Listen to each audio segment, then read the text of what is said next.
harmful to breathe. Um, and as you can see, the darker the color red, the more dangerous it is.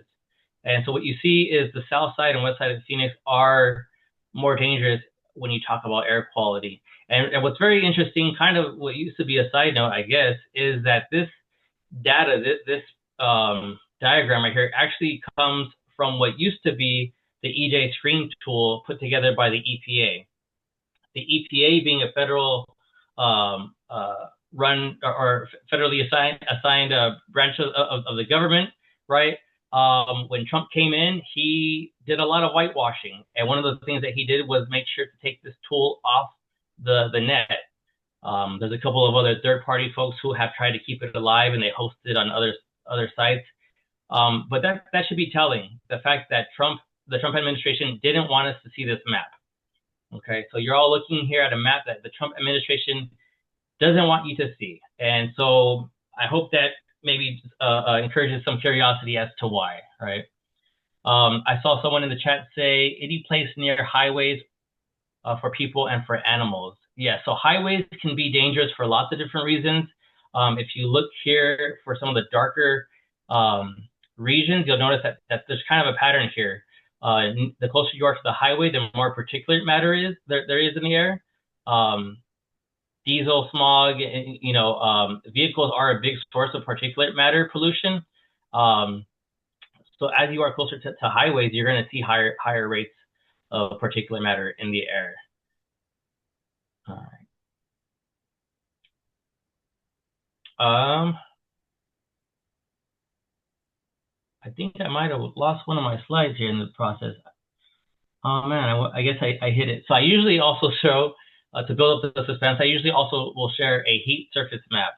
I'm just realizing I might have deleted it on accident. So sometimes we'll share a very similar map, and what it displays is heat surface temperatures, and you'll see a very similar pattern here where the south side and the west side of Phoenix have surface temperatures that are 15 degrees hotter than the rest of Phoenix. And so again, looking at air quality and surface temperature here in Phoenix, where surface temperatures can literally be deadly, heat can be deadly, right? The south side and west side of Phoenix are more dangerous because of those factors. Yes, also looking at, as Jess pointed out, looking at this bottom right map, which shows life expectancy comparatively across the greater Phoenix area, right? And so I usually ask people, I know you all here, you signed up for Environmental Lobby Day, so I know many of you already have kind of a somewhat understanding of why this might be, right? Why is the south side and west side of Phoenix hotter? Why does the air quality, why is it more poisonous on the south side and west side of Phoenix? And what we see is that those patterns they're the opposite. They're the polar opposite of this pattern here, right? Where you have dark green in the north side of town and the east side of town. And what this is here is a map of tree density in the greater Phoenix area. And so this is something that I know a lot of us learned in first grade, second grade, third grade, right? What trees do, how they fit into our ecosystem. And we know that they clean the air, they provide the shade that we need. And so when you don't have those trees there, of course, you don't have that natural filter for the air. You don't have those natural sources of shade, right? So it makes sense. Let's see. And so usually, right, I like to ask, why is that? Why is there more trees on the north side and east side of town? And you all are here because you probably understand that the reason that is because policy, right? I usually like to also ask if anyone knows what is the average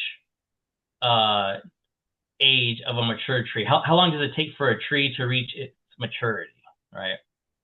If anybody knows or has a guess they want to put in the chat, go ahead and do that now. How long does it take for a tree to reach maturity, where it's going to really provide the shade and the air purifying benefits that we benefit from? Angelica says 12 years. Anybody else? Any other guesses? 20 years? Well, of course, Sandy's going to be, 25 years. Yeah, so that it actually it varies. It varies by the species of tree, right? Whether we're talking about native species or whether we're talking about the species of trees that are often used by landscaping companies, right? But it tends to be closer to 20 to 30 years for the trees that we see most often in Phoenix when you take into account both the natural species, but even more so the species that we plant here for landscaping purposes, right? So it takes around 20 to 30 years for a tree to reach its maturity, right? So when you look at a pattern like this, where there's more trees, more tree density in the north and east side of Phoenix, we know that this is a pattern that didn't happen in the last 5 years. It didn't happen under the current Trump administration. It didn't even happen necessarily under the previous Trump administration, right? It spans decades. That's how you get this pattern here today. And so that's what we're here to talk about today, is how policies echo over time, right? This is where we get the concept of environmental racism, where policies are literally based on racist practices, and even if those practices have been, addressed on a government level, on a policy level, right? They leave remnants, they leave vestiges that we see even to this day. And so, one of the patterns that one of the sources of the pattern that we see today is something that started a long time ago, right? I like quizzing, and you all have been pretty reactive. So another quiz. What year did Arizona become a state? Bonus if you know the day. Go ahead and put it in the chat. 1912, February 14th, 1912. Yeah, see, you all are you're the honor student, so I expected you all to get that right. Yes, Valentine's Day, 1912, right? So this map comes out in 1930. So Arizona has been a state for around a little over 15 years at this point, right? And what we see is a map from that era put together by the Homeowners Loan Corporation, where federal housing assessors rated neighborhoods based on literally race and class. So this is a map that they then used to decide where they were going to invest in infrastructure, where they were going to, how they were going to decide different zoning practices. And this is actually an interactive map. It comes from an interactive map. I know you all can't click the screen to get to this link, but the source is down here in the left corner. It's from Richmond University put together this whole map, and you can actually find similar maps for any area. Oh, awesome. Thanks, Tatiana, for putting it in the chat. So save that link. It's very interesting. You can find redlining maps from all throughout the country, and they overlay it with Google Maps, so you can kind of see what the modern day communities look like. But what's very cool about this map is you can hover over the different sections, and it'll show you the quotes that were written, what the notes that were written associated with each area. So I included an example of one of those notes here in the quote, and it says, in the Negro section are some very good homes, considering their occupancy by colored people. Other houses in the area are cheap. There is within this area a mixed occupancy, including Mexicans, foreigners, etc. Right.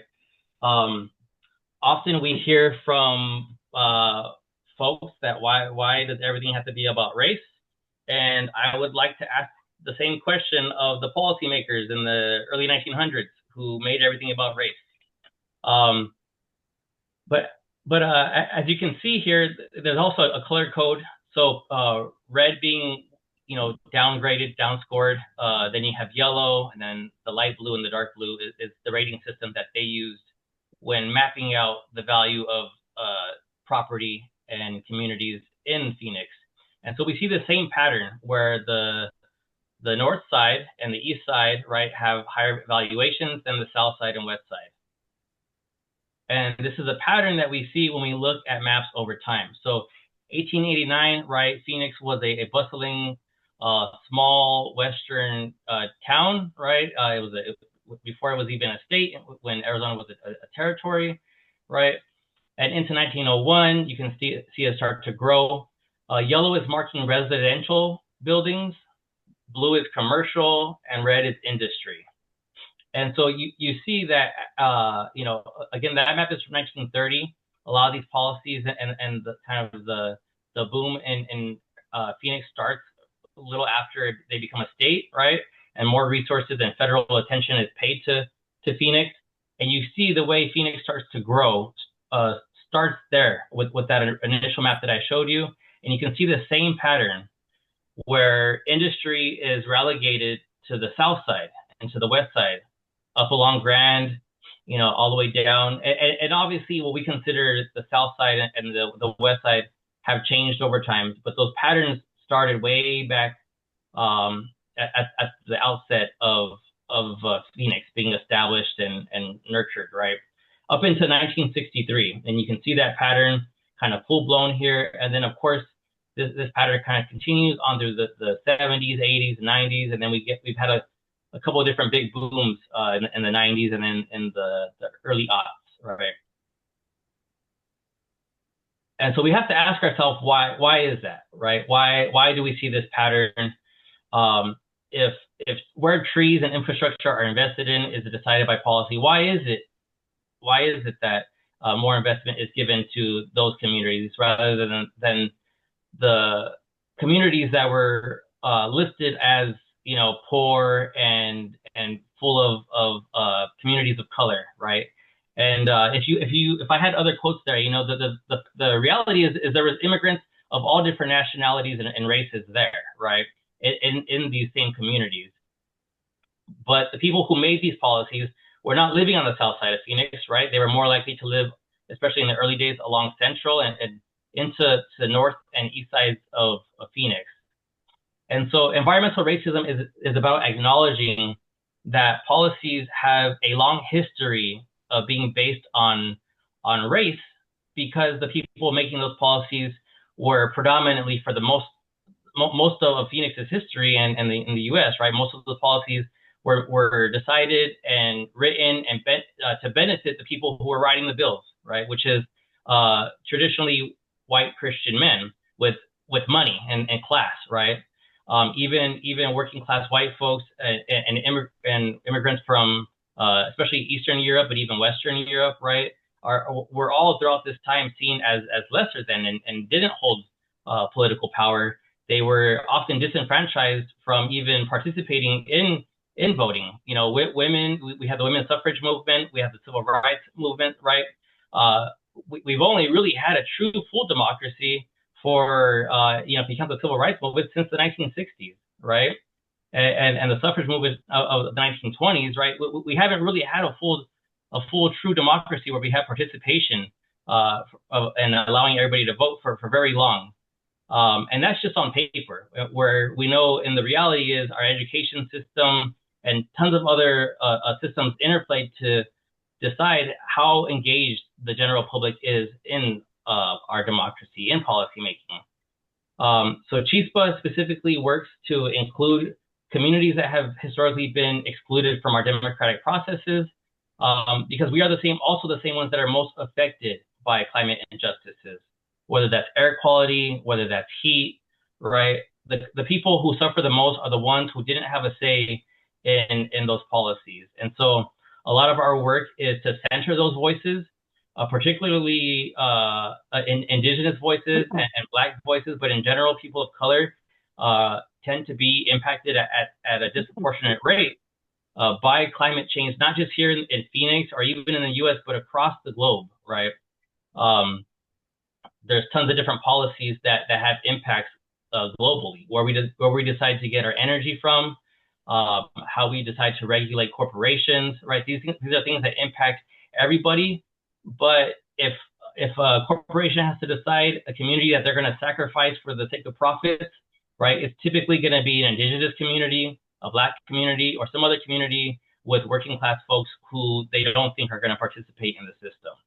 And that's why Environmental Lobby Day is so important, and that's why it's important that we all walk in, no matter our own class or race, right? That we work together to right the wrong of environmental racism.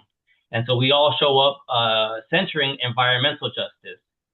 Because again, these patterns didn't stop in 1912 and 1930, right? They continue, and as you'll see with some of the bills that we're going to be looking at here with Tatiana in a minute, these are pictures from some of the ways that we've advocated for environmental justice here at the Capitol, of course. The top right photo is us driving up to Flagstaff in support of the indigenous communities fighting to get to stop the uranium mining and the threats to the Grand Canyon. And yeah, just the point today, right, is that environmental justice is something that we can affect, not only at the polls, right, but how we hold people accountable. Much, after elections, how do we hold those people that were elected accountable to this principle of environmental justice? And with that, I'm going to pass it over to Tatiana to share a couple of examples that we can look forward to in February. Thank you, DJ, and thank you for such a thorough presentation. That was super informative. I appreciate it. With Environmental Day in mind, we wanted to present a couple of bills since you all will be meeting with your legislators in your legislative district that you could maybe talk about or bring up when you meet with them. And these bills are directly tied to environmental justice, and I'll tell you a little bit about them and how they tie to it. And they're actually kind of positive bills, which is nice to see once in a while at the legislature. So the first two that I'm going to be covering are very similar. They are, well, they're the same thing. They're just in the House and the Senate, and they're running at the same time. So it's HCR 2006 and SCR 1017. And they are to put a ballot referral that would add a section about a right to a clean and healthy environment. This says environmental, but I meant environment. So many environment and environmental going on. But that's the first one. That's really two. And then the second bill I'll be talking about is HB 2141, which is a bill that would enforce a thoughtful permitting process for facilities operating in burdened communities. So I'll go ahead, and if you could go to the next slide, DJ, I'll get into the first two bills. So it's a lot. Don't be alarmed. I just wanted to make sure all the information was there on the slide for you if you wanted to take a photo of it. Luckily, because it's so much, because there are a lot of legislators who are supporting this. So SCR 1017, the bill that's running in the Senate about the right to a clean and healthy environment, is sponsored by all of these people. I included their legislative district so that if you are part of that legislative district and you will be meeting with them on Environmental Day, this is potentially something you could talk about with them. So I won't go read that whole entire list, but the main sponsor is Senator Lauren Kuby, and then the rest are co-sponsors. So that's for your knowledge. And then HCR 2006 is running in the House, and that is sponsored by Representative Oscar de los Santos from LD11 and Representative Patty Contreras from LD12. So again, if you are in their legislative district, it might be a good thing to note for you going into Environmental Day on February 11th. So just a brief overview of what it is. Essentially, it's a ballot initiative. So if it passes, it will then go onto the ballot in the election for the voters to vote on. And it's essentially to amend Article 2 of the Constitution of Arizona by adding Section 38 in HCR 2006. This is a quote that I wanted to share because it kind of directly ties to that environmental justice component that we've been discussing in this presentation here today.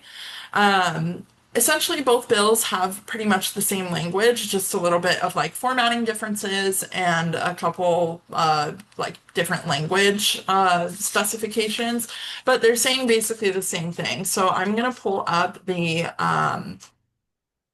the entire bill. I have it printed out here, so I'm going to read it to you. This is just a small excerpt of it, but this is the one that's running in the House. It says, all people of this state, regardless of race, wealth, ethnicity, or other identity, shall have an inherent, inalienable right to a clean and healthy environment, including clean air and water, and the preservation of the natural, scenic, historic, and aesthetic values of the environment.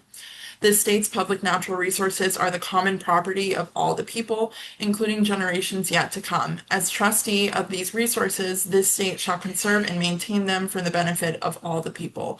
So essentially just making sure that we protect our environment and that our environment is accessible so that it can be accessible to all. And I saw Sandy put in the chat, I like that both bills include future generations, and me too. I think it's really nice to that it's so hopeful about the future, and that's great to see.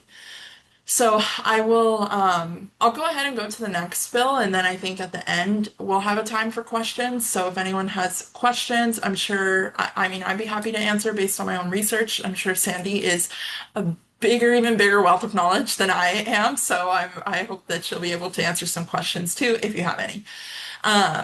The next bill, which is like the really big one, is HB 2141. This is sponsored by the same people actually who are sponsoring the House bill on the constitutional right to a clean and healthy environment. This is Representative Oscar de los Santos and Representative Patty Contreras. Essentially, it is a bill that would require the Arizona Department of Environmental Quality to identify burdened communities and require a thorough process for facilities that are seeking permits in those areas. This is a direct tie to environmental justice because we are looking at these areas that DJ pointed out who have been burdened time and time again just by the policies that exist and the injustices that they faced. And also, as DJ mentioned, a lot of times we will see these facilities pop up in those burdened areas because of just their geographical location. We see that a lot, that these heavy polluters are continuing to pollute our most disadvantaged areas of our state. So this is just putting in safeguards to ensure that people are part of that. The people who actually live there are part of that conversation.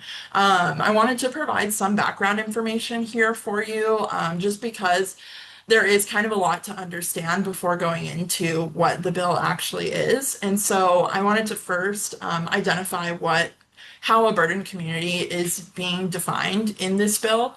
It's essentially going to be looking at the census, the US Census, and it's going to look at neighborhoods that are ranked in the bottom 33% of median annual household income. So it'll be the poor areas that are have less income than the other areas of our state. And this bill applies to facilities that are seeking expansion or a new building permit. So that'll be facilities that already exist and they want to expand their efforts, or a facility that is looking to start building in one of these communities. The definitions of facility are as followed. I'm not going to read all of them. If you want to take a picture, I encourage you to do so. But the main point is they're just high polluter industries, high polluter facilities that are just pumping a bunch of nasty stuff into our environment.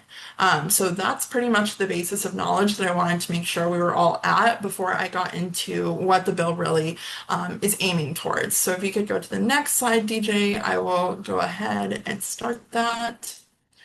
And I do see a comment in the chat from Beverly about which representatives support HB 2141. Sandy, do you have any knowledge of that? Would you be able to provide some answers in the chat if you've heard anything about that? That would be super helpful. So what will the bill do? Essentially, it, like I said, provides a lot of safeguards for these facilities that are seeking permits. So it essentially starts off with the department adopting a list of burdened communities. So they're going to look at the census and they're going to decide which communities are like fall into this category of being a burden community. I put BC in this presentation just for the sake of brevity, but so if you see BC, it just means burden community. Then the municipalities, so like that would be like city government in those in that area, and community groups, kind of like Mi Familia Bota and Chispa and Sierra Club, groups like that would designate a representative for the burden community. So this would be someone who is designated to represent that community and be a voice at the table when it comes to these permitting processes. So in order to be granted a permit, the facility must do a couple things. The first thing they have to do is turn in a public environmental impact report that includes health impacts of the facility on the burden community. And it includes a lot of other things. So after I finish chatting, I'm going to go ahead and pop the link in the chat to all of the bills that I talk about, so that if you wanted to do your own research, or if you wanted to read it yourself and see more of the details, you can go ahead. This bill is about like 4 or 5 pages long, so I really just wanted to put like a top line summary in this presentation. So after they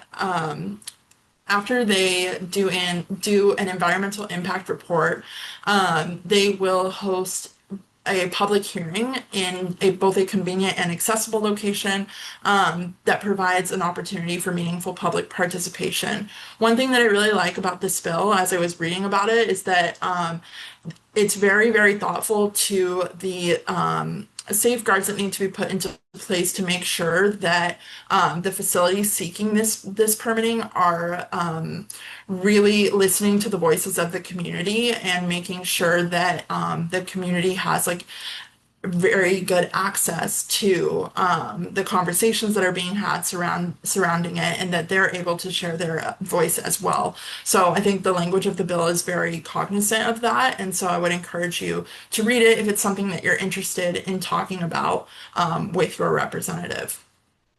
So after they do the impact report, then they're going to have a public hearing.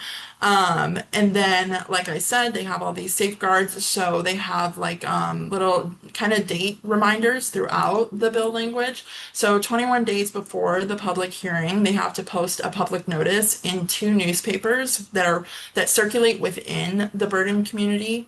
And then 14 days before, they must provide the public notice to the department, the governing body of the municipality, which would be like the city council, and the representative from the burden community.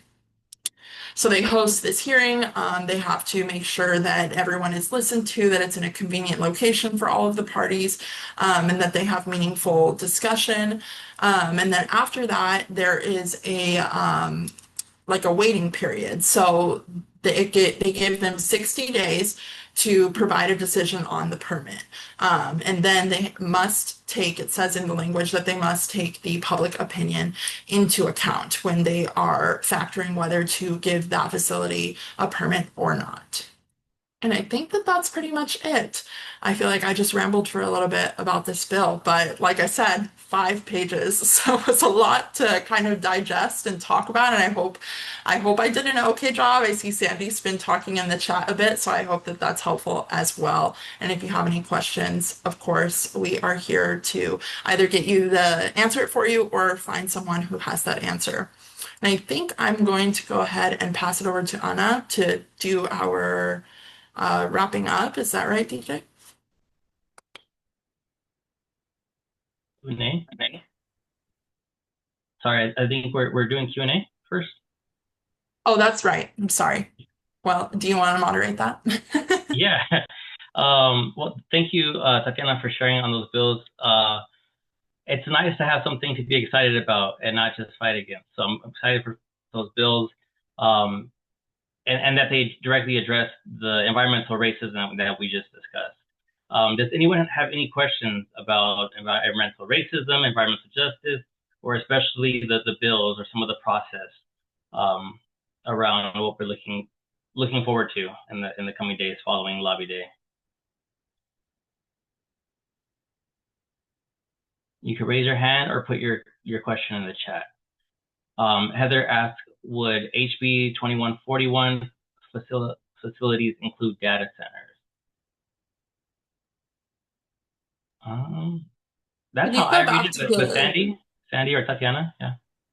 I'll pass to Sandy, but while Sandy answers, if you're comfortable with Sandy, I'm just throwing you in here. But DJ, could you go back to the slide before this that shows the definition of facilities? Yeah, I don't think they're specifically called out in there. And but I'm just wondering if they might be included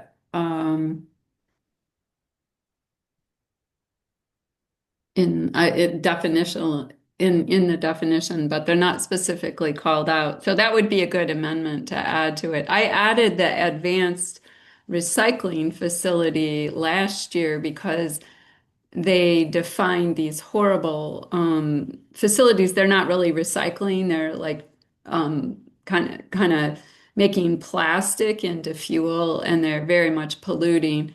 And I added that, but yeah, I think maybe we didn't call out data centers specifically. So that would be a good amendment to add. Thank you. Any other questions?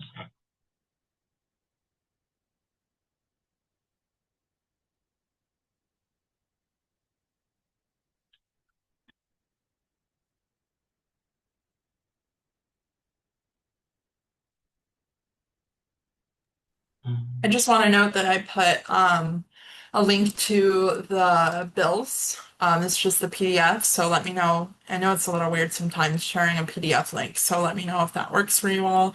And then, of course, you can always sign into the legislature's website and the RTS website to look up the status of the bill. And we'll have a handout on these bills on environmental justice, and it will include these bills, although not as much detail. But we'll be sharing that out as well. And ask, are there any Republicans supporting 2141? Not currently, unfortunately. We've had a lot of trouble getting, the bill was first introduced, I think, 4 years ago, and we've had a lot of trouble getting it heard, and that is the majority at the legislature. They chair the committees and they decide which bills will be heard, and unfortunately, we haven't been able to get that bill heard. But we're going to keep trying.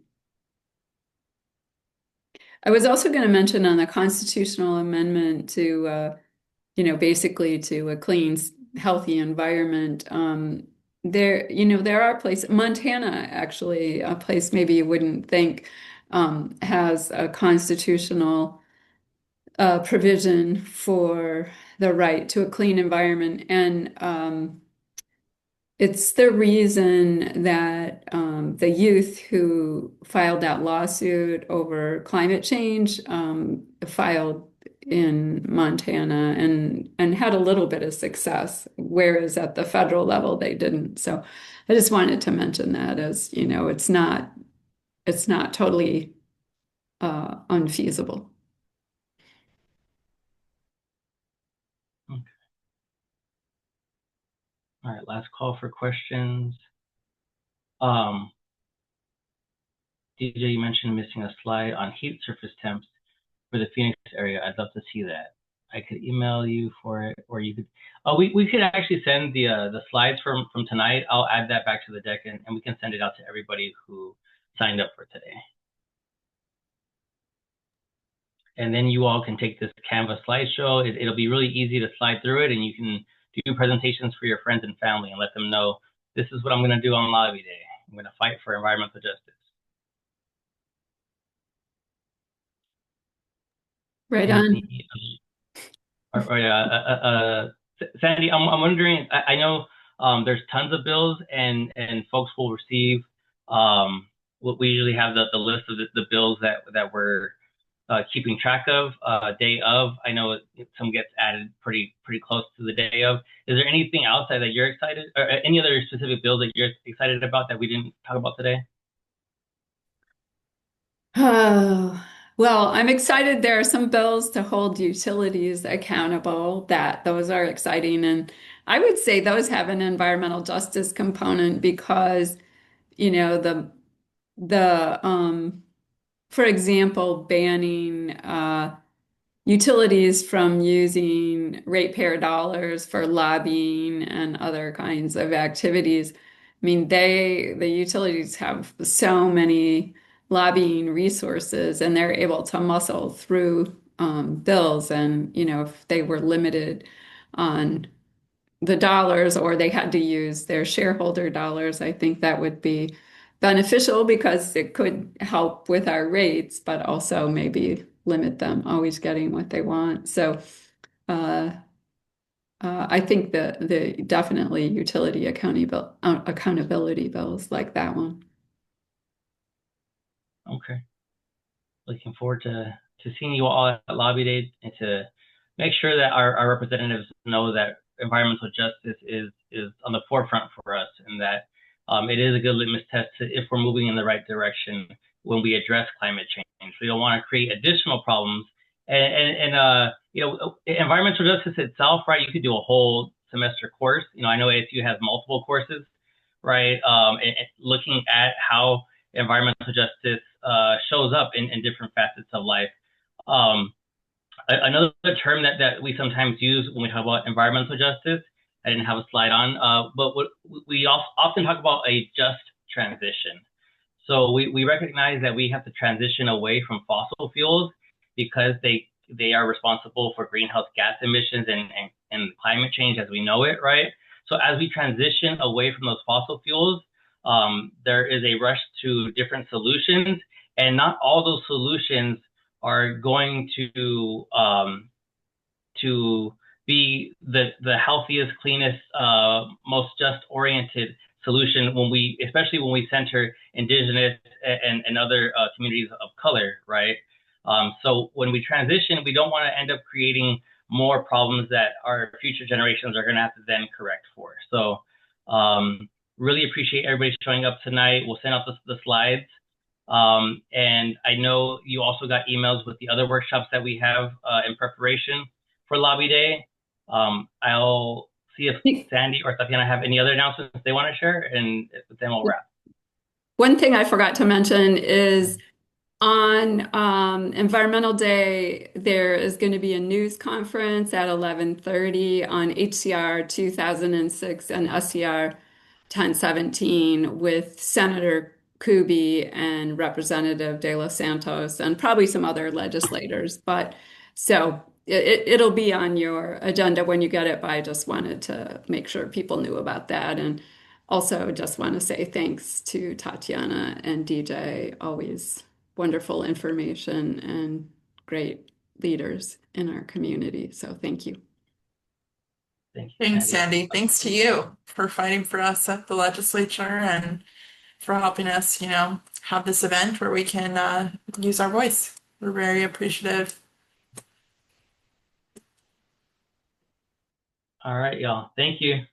See everybody. Have a good night. Have a good night.